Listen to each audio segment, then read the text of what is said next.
factorize 12x square minus x minus 1. So, this is the general form first. So, this is in the general form ax square plus bx plus c. இங்கே கொடுத்துட்டு general form எல்லாமே பார்த்தீங்கன்னா plus sign இருக்கு. But நம்மளோட questionல பார்த்தீங்கன்னா 12x square minus x minus 1. So, positive and negative signs இருக்கு. So, a, b and c ஓட values எடுக்கிறதுக்காக தான் இந்த general form எழுதியிருக்கோம். So, first வந்து a ஓட value எழுதிடலாம். So, x square அதோட coefficient தான் வந்து இங்கே a கொடுத்துருக்காங்க. So, x square அதோட coefficient என்னது 12 இருக்கு. Then b ஓட value எழுதலாம்.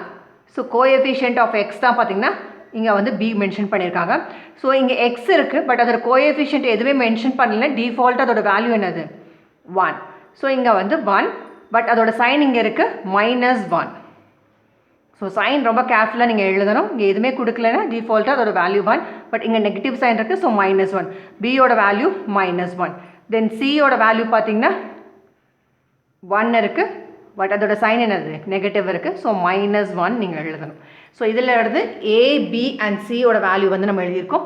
ஸோ a ஓட வேல்யூ 12, b ஓட வேல்யூ -1, c ஓட வேல்யூ -1.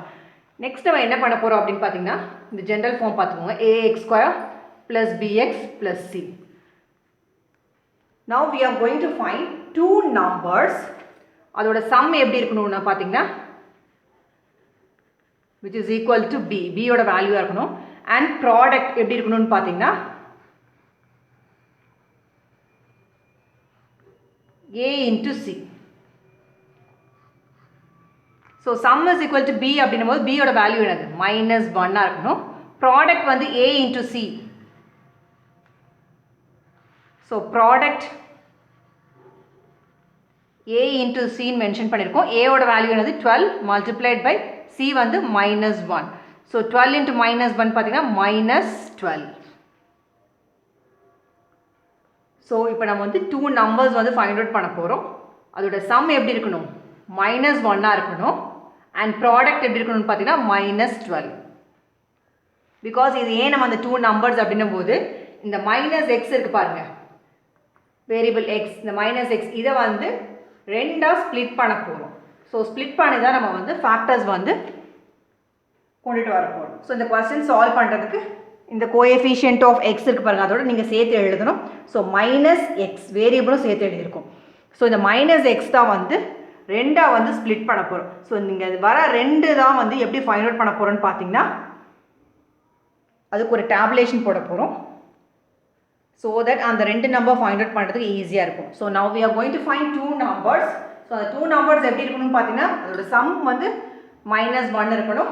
அதே மாதிரி ப்ராடக்ட் வந்து -12 இருக்கணும். ஸோ அந்த மாதிரி ஒரு ரெண்டு நம்பர் ஃபைண்ட் அவுட் பண்ணணும். ஸோ அந்த ரெண்டு நம்பர் எடுத்து நம்ம எங்கே யூஸ் பண்ண போகிறோம் அப்படின்னு பார்த்தீங்கன்னா இந்த -x இருக்கு பாருங்கள், இதை வந்து ரெண்டாக ஸ்ப்ளிட் பண்ண போகிறோம். அதுக்கு தான் வந்து அந்த ரெண்டு நம்பர் நம்ம யூஸ் பண்ண போகிறோம். அந்த 2 நம்பர்ஸ் ஃபைண்ட் அவுட் பண்ணுறதுக்கு இங்கே வந்து நம்பர் என்ன கொடுத்துருக்காங்க பாருங்கள், 12 இருக்குது. சைன் பாருங்கள் நெகட்டிவ் சைன் இருக்குது. இப்போ இந்த 12 வந்து எப்படி ஸ்ப்ளிட் பண்ணலாம், ஃபேக்டர்ஸ் எப்படி பண்ணலாம் பார்த்தீங்கன்னா 1 into 12. பட் இங்கே வந்து 1 into 12 12 தான். பட் இங்கே வந்து நமக்கு மைனஸ் சைன் வேணும். ஸோ நான் இங்கே வந்து நான் மைனஸ் போடுறேன். Because minus into plus minus 1 into 12 12. Next வந்து 1 into -12 இந்த மாதிரி கூட நான் ஸ்ப்ளிட் பண்ணலாம். Plus into minus minus 1 into 12 12. So various combination try பண்ண போகிறோம். அதோட ப்ராடக்ட் வந்து -12 இருக்கணும். அதே மாதிரி சம் வந்து -1 வரணும். ஸோ அந்த மாதிரி காம்பினேஷனுக்காக தான் இந்த ஸ்டெப்ஸ் நம்ம போட்டுட்ருக்கோம். தென் நீங்கள் பார்த்தீங்கன்னா 4 into -3 -3 பண்ணிங்கனாலும் -12 தான் கிடைக்கும். அதே மாதிரி -4 into 3 பார்த்தீங்கன்னா அதுவும் -12 கிடைக்கும். ஸோ இங்கே நீங்கள் ஜென்ரலாக பார்த்தீங்கன்னா 1 into 12 12 தான், 4 into 3யும் 12 தான். பட் நமக்கு வந்து மைனஸ் காம்பினேஷனில் வேணும். அதனால தான் இந்த மாதிரி வேரியஸ் ஸ்டெப்ஸ் வந்து நம்ம ட்ரை பண்ணிகிட்ருக்கோம். So 4 into -3 -12, -4 into 3 -12.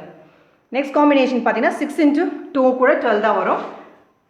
So 6 into நான் -2 போட்டுக்கிறோம். ஸோ தட் -12 கிடைக்கும். நெக்ஸ்ட்டு நீங்கள் பார்த்தீங்கன்னா -6 வச்சு நம்ம ட்ரை பண்ணலாம். ஸோ -6 into 2 பண்ணாலும் உங்களுக்கு -12 தான் கிடைக்கும். ஸோ 12க்கு இந்த மாதிரி தான் ஃபேக்டர்ஸ் வரும். இங்கே பார்த்தீங்கன்னா -1 and 12 ஆர் ஃபேக்டர்ஸ். இங்கே பார்த்தீங்கன்னா 1 and -12. தென் பார்த்தீங்கன்னா 4 and -3. இங்கே -4 and 3. இங்கே 6 and -2. இங்கே -6 and 2. இதெல்லாம் ஃபேக்டர்ஸ். எதுக்குன்னு பார்த்தீங்கன்னா for -12. So we are going to find two numbers whose product வந்து பார்த்தீங்கன்னா மைனஸ் 12 இருக்கணும், சம் வந்து மைனஸ் 1 இருக்கணும் நம்ம பார்த்தோம். இப்போ இந்த ரெண்டு நம்பர் எடுத்துக்கலாம். இங்கே பார்த்தீங்கன்னா மைனஸ் 1, இங்கே வந்து 12. ஸோ வெறும் 12னா அதோட சைன் என்னது? பாசிட்டிவ் 12 தான். நெக்ஸ்ட் இங்கே பார்த்தீங்கன்னா 1, இங்கே இருக்கிறது மைனஸ் 12. ஸோ ஒரு மைனஸ் ஒரு ப்ளஸ் ஒரு மைனஸ் அந்த மாதிரி இருந்ததுன்னா மைனஸ் தான் பண்ணுங்க, சப்ட்ராக்ட் தான் பண்ணுவீங்க. ஸோ 11 கிடைக்கும், இங்கேயும் 11 தான் கிடைக்கும். பட் சைன் எதுன்னு பார்த்தீங்கன்னா லார்ஜர் நம்பரோட தான் உங்களுக்கு வந்து சைன் கிடைக்கும். இங்கே பார்த்தீங்கன்னா 12 தான் வந்து 1 கம்பேர் பண்ணும்போது கிரேட்டர் நம்பர். ஸோ அதோட சைன் வந்து பாசிட்டிவ். இங்கே பார்த்தீங்கன்னா 12 கிரேட்டர் நம்பர், அதோட சைன் பார்த்தீங்கன்னா நெகட்டிவ். ஸோ இங்கே வந்து மைனஸ் 11. ஸோ சைன்ஸ் வந்து ரொம்பவே இம்பார்ட்டன்ட். நெக்ஸ்ட் இது ரெண்டையும் பார்க்கும்போது 4, இங்கே இருக்கிறது மைனஸ் 3, இங்கே நீங்கள் பார்த்தீங்கன்னா மைனஸ் 4, இங்கே வெறும் 3னா ப்ளஸ் 3.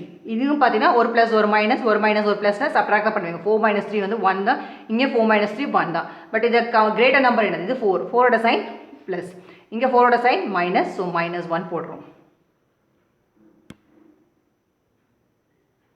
நெக்ஸ்ட் பார்த்தீங்கன்னா இங்கே 6 இருக்குது, இங்கே வந்து மைனஸ் 2 இருக்குது, இங்கே வந்து மைனஸ் 6 இருக்காங்க, தென் இங்கே வந்து ப்ளஸ் 2. ஸோ இது ஒரு ப்ளஸ் ஒரு மைனஸ் ஒரு மைனஸ் ஒரு ப்ளஸ்னு சப்ட்ராக்ட் தான் பண்ணுவீங்க. ஸோ 4, இங்கே 4. ஸோ இங்கே 6 தான் greater number, so plus sign, இங்கே 6 தான் கிரேட்டர் நம்பர், அதோட சைன் மைனஸ். ஸோ இவ்வளோ காம்பினேஷன்ஸ் நம்ம ட்ரை பண்ணிட்டோம். பட் இவ்வளோ காம்பினேஷன்ஸ் நம்ம ஏன் ட்ரை பண்ணோன்னா, we are going to find two numbers whose product வந்து நெகட்டிவ் 12 இருக்கணும், சம் வந்து மைனஸ் 1 இருக்கணும்னு பார்த்தோம். ஸோ இங்கே நீங்கள் பார்த்தீங்கன்னா சம் பண்ணும்போது உங்களுக்கு 11 கிடச்சிருக்கு, ப்ளஸ் 11, இங்கே மைனஸ் 11. இதெல்லாம் நமக்கு தேவையில்லை. ப்ளஸ் 1ம் தேவையில்லை, ப்ளஸ் 4ம் தேவையில்லை, நெகட்டிவ் 4ம் தேவையில்லை. நமக்கு தேவை மைனஸ் 1ம் அண்ட் இங்கேயும் நீங்கள் பார்த்தீங்கன்னா மைனஸ் 12. ஸோ அந்த டூ நம்பர்ஸ் எதுன்னு பார்த்தீங்கன்னா மைனஸ் 4 அண்ட் 3. ஸோ அதை பண்ணும்போது உங்களுக்கு ப்ராடக்ட் வந்து மைனஸ் 12 கிடச்சது, சம் வந்து மைனஸ் 1 கிடச்சது. ஸோ அந்த டூ நம்பர்ஸ் எதுன்னு பார்த்தீங்கன்னா மைனஸ் 4 அண்ட் 3. ஸோ இதுக்கு தான் இவ்வளோ தூரம் நம்ம ஸ்டெப்ஸ் எழுதிருக்கோம். ஸோ பிகினர்ஸ்க்கு வந்து இந்த ஸ்டெப்ஸ் வந்து ரொம்பவே இம்பார்ட்டன்ட். பிகாஸ் இந்த ஸ்டெப்பை வந்து ஸ்கிப் பண்ணிங்கன்னா உங்களுக்கு ப்ராக்டிஸ் பண்ணுறது வந்து கஷ்டமாக இருக்கும். ஸோ இங்கே வந்து நம்ம எங்கே ஸ்ப்ளிட் கொடுக்க போகிறோம் நம்ம சொல்லியிருந்தோம். இந்த கோஎஃபிஷியன்ட் எக்ஸ் இருக்குது பாருங்கள், அதுக்கு தான் இந்த வேரியபிள் எக்ஸ் இருக்குது பாருங்கள், X and it's coefficient. So அதுக்கு தான் வந்து ஒரு ஸ்ப்ளிட் கொடுக்க போகிறோம் சொல்கிறோம். ஸோ மைனஸ் எக்ஸ் இதுதான் வந்து அந்த டூ நம்பர்ஸ் என்னென்னு பார்த்தோம், மைனஸ் 4 அண்ட் 3ன்னு பார்த்தோம். பட் இங்கே வேரியபிள் என்ன இருக்குது? எக்ஸ் இருக்குது. ஸோ அதையும் நீங்கள் பண்ணிக்கோங்க. Because minus 4x plus 3x நீங்கள் பண்ணிங்கன்னா மைனஸ் எக்ஸ் கிடைக்கும். ஸோ ஸ்டெப்ஸ் பார்த்துக்கோங்க. 12x². ஸோ இந்த மைனஸ் எக்ஸ் இருக்க இடத்துல என்ன சப்ஸ்டியூட் பண்ண போகிறீங்க? Minus 4x plus 3x minus 1. So இது ரெண்டையும் நீங்கள் பண்ணிங்கன்னா உங்களுக்கு என்ன கிடைக்கும்? மைனஸ் எக்ஸ் கிடைக்கும். ஸோ ஃபேக்டர்ஸ் வந்து ஃபைண்ட் அவுட் பண்ணுறதுக்கு இதான் ஸ்டெப்ஸ். நெக்ஸ்ட் ஸ்டெப் பார்த்தீங்கன்னா இப்போ குரூப் பண்ண போகிறோம். இது ஒரு குரூப்பாகவும் இது ஒரு குரூப்பாக நம்ம வச்சுப்போம். So 12x² minus 4x. இங்கே பார்த்தீங்கன்னா x² இருக்குது, இங்கே எக்ஸ் இருக்குது. ஸோ ஒரு எக்ஸ் நம்ம காமனாக வெளியே எடுத்துக்கலாம். அதுமாதிரி இங்கே 4 இருக்குது, 12 இருக்குது. ஸோ ஃபோர்த் டேபிள் பார்த்தீங்கன்னா 1 டைம்ஸ் வந்து 4, 2 டைம்ஸ் 8, 3 டைம்ஸ் வந்து 12. ஸோ நான் 3xஐ வந்து காமனாக எடுத்துக்கிறேன். ஸோ வெளியே எடுத்திங்கன்னா 4x மைனஸ் 4 டைம்ஸ் நம்ம சொல்லியிருந்தோம். 4 டைம்ஸ் 1 வந்து 4, 2 டைம்ஸ் வந்து 4 டைம்ஸ் 2 வந்து 8, 4 டைம்ஸ் 3 வந்து 12ன்னு சொன்னோம். ஸோ நம்ம ஃபோர்த் டேபிளில் காமனாக எடுத்துக்கலாம். அதுவே x² x இருக்குது. ஸோ x வந்து நம்ம காமனாக எடுத்துக்கிட்டிங்கன்னா இங்கே வந்து 3x வரும், இங்கே வந்து மைனஸ் 1 வரும். ஸோ எப்பயுமே இந்த மாதிரி ஃபேக்டர்ஸ் எடுத்தோடனே நீங்கள் ரிவர்ஸ்லேயே நீங்கள் மல்டிப்ளை பண்ணி பார்த்துக்கோங்க. 4 × 3 is 12, x × x is x². தென் இங்கே நீங்கள் பார்த்தீங்கன்னா minus into plus minus 4x × 1 4x கிடச்சிது. நெக்ஸ்ட் வந்து இந்த குரூப் நீங்கள் பார்த்தீங்கன்னா, ஸோ நீங்கள் ஃபேக்டரைசேஷன் நீங்கள் ப்ராப்பராக பண்ணியிருந்தீங்கன்னா இந்த ப்ராக்கெட்டில் இருக்கிறதா இங்கேயும் சேமாக ரிப்பீட் ஆகும். இங்கே 3x இருக்குது, மைனஸ் 1 இருக்குது. ஸோ காமனாக எடுக்கும்போது நீங்கள் 1 தான் எடுக்க முடியும். ஸோ ப்ராக்கெட்டில் 3x மைனஸ் 1 வரும். ஸோ இதை வேணால் மல்டிப்ளை பண்ணி பாருங்கள். Plus into plus plus 1 × 3x 3x. Next நீங்கள் பாருங்கள், இங்கே ப்ளஸ் இருக்குது, மைனஸ் இருக்குது. So plus into minus minus 1 × 1 1. So நம்ம ப்ராப்பராக நீங்கள் ஃபேக்டரைசேஷன் பண்ணியிருந்தீங்கன்னா இந்த ப்ராக்கெட்டில் இருக்கிறது சேமாக தான் உங்களுக்கு கிடச்சிருக்கும். ஸோ 3x மைனஸ் 1 இருக்குது. ஸோ 2 டைம்ஸ் இருக்குது, 1 டைம் எழுதிடுவீங்க. ஸோ ரிமைனிங் இருக்கிறது என்னது? 4x. இங்கே என்ன இருக்குது? ப்ளஸ் 1 இருக்குது, சைனோடு எழுதணும். ஸோ இதுதான் answer. Thank you so much for வாட்சிங் திஸ் வீடியோ.